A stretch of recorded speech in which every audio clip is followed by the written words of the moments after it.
Welcome back. I'm going to try not to talk with my hands this time.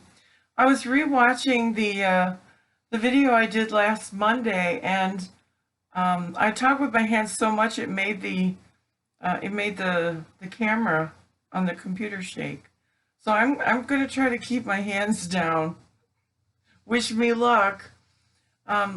So I want to talk a little bit about your role in our community and our role in our community. And I wanted to start by sharing a personal experience and what it taught me. So I remember attending a self-help workshop back in the 80s. Our group had purchased copies of Louise Hay's brand new Heal Your Life book, and we were so excited. None of us had read it yet, and all we really knew was that our workshop was going to provide content that would allow us to heal our lives. So we got into the building, we grabbed our copies, and we went happily to sit down. We were directed to the part of the book where illnesses were listed along with their causes. You could literally feel the joy zap out of the room as people looked up their illnesses to discover what the list had to say. So we went in feeling excited, motivated, and happy, and we left that building feeling shamed, guilty, and defeated. We looked around the room at our friends, wondering if they were looking up our illnesses. We felt very exposed. And it turns out that we weren't the only ones. Unbeknownst to me at the time, gay men dying of AIDS were having similar experiences, only on a much deeper and much more tragic level than us. And if you weren't there, it's hard to explain the extent of the fear, paranoia, and ostracism of gay men back then. I cannot overstate it. People with AIDS were absolutely demonized. To health professionals, they were hopeless cases. To the society that was scared, they were disease vectors. They were condemned for their disease and their sexuality. You want to talk about masks? People were so afraid of gay men, they had no problem wearing masks back then. Quarantine? Many groups of people, unfortunately, many of them religious groups of people, were instigating forced quarantine of people with HIV and AIDS. And for the families that shunned them, they were embarrassments. Many closeted gay men didn't want to tell their families and friends that they had contracted AIDS, so they left. They got sicker and they got sicker and they died alone. And it wasn't until after they died that their families even found out. And Hay gave these men hope.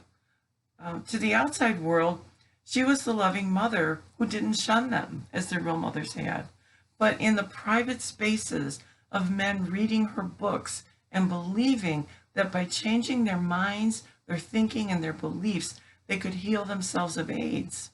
Many of her followers believed that they'd failed to follow her teachings well enough, and they died ashamed, disempowered, and betrayed.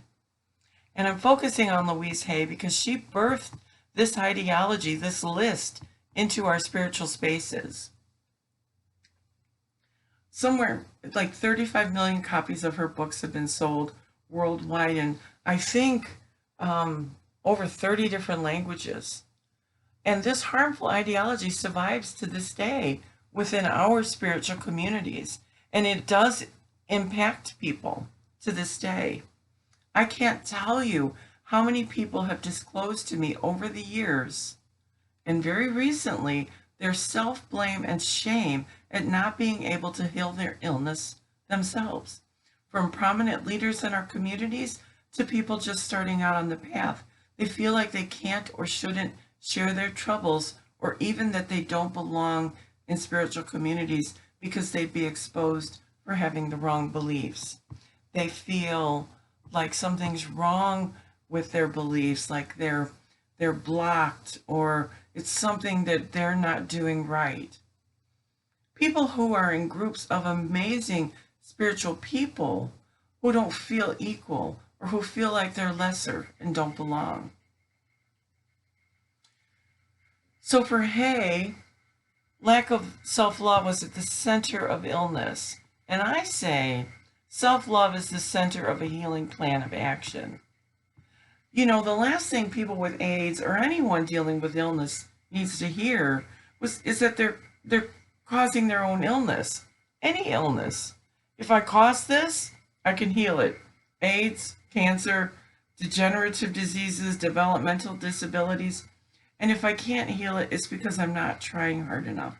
It's because I don't believe hard enough.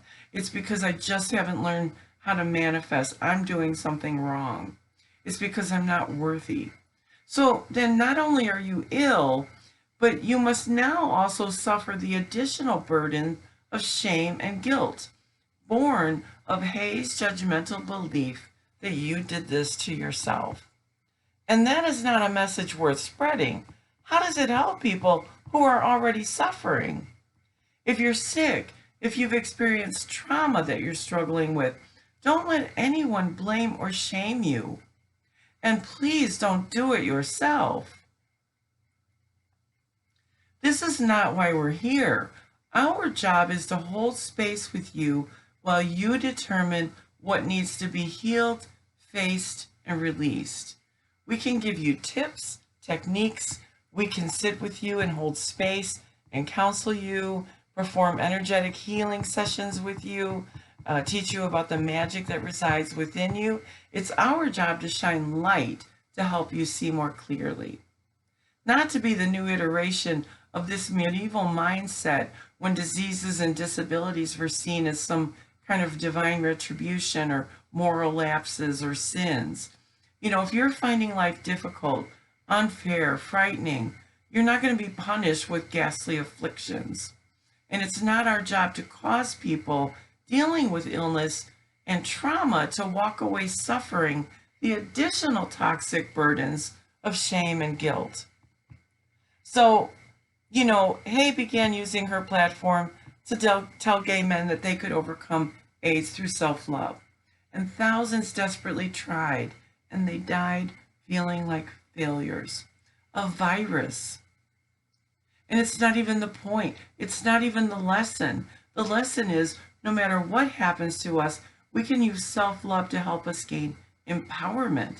What are our options? What can we do to help with our stress and anxiety? What can we do to lessen our symptoms? What can we do to heal these old imprints that are left upon us from negative life events, if we're dealing with emotional traumas? What's the best medical and psychological help we can get? What holistic treatments would be good for us? And often we suggest doctors, specialists, psychologists, counselors. You will hear people in our community talk about only using alternative medicine and alternative products. And that's okay for them. It doesn't mean you should feel bad for using your own doctors and your own medical resources. The only thing we know for sure is that we're going to die. We came here as beings of pure spirit with the express purpose of inhabiting human bodies on this planet, filled with microbes, germs, viruses, and all those deadly bugs in Australia. Potential illnesses that travel through DNA in these human bodies. So our goal is to learn to integrate this fragile humanity with our eternal spirit, to experience this human life in these human bodies. And contrary to what the list says, old people don't find walking to be difficult because their understanding has been warped, but is a natural consequence of the aging process on these bodies.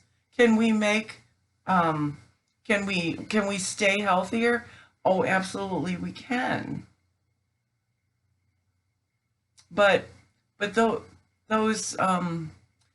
labels that we put on specific illnesses And I'm not even sure where this list came from. It doesn't resonate with anything that I see when I look at people.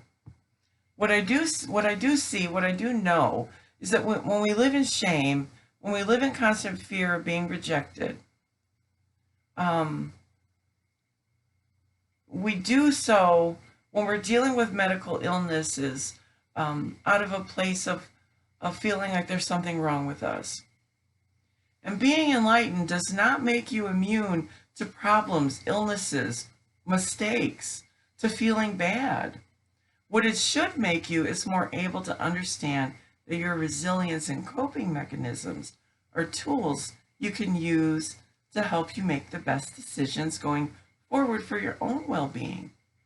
Acceptance rather than avoidance and shame are the keys to healing your life based on your values and your intuition. And we're here to help you do that. So I hope that was helpful. I hope that cleared up any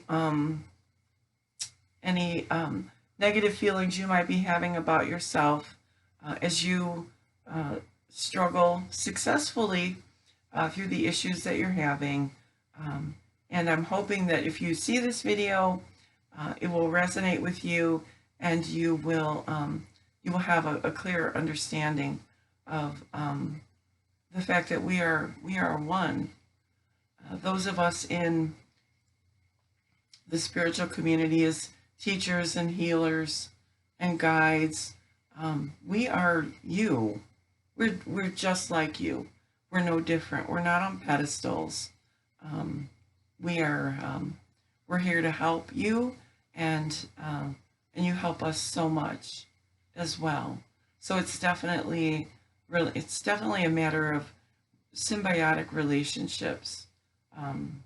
We depend on each other.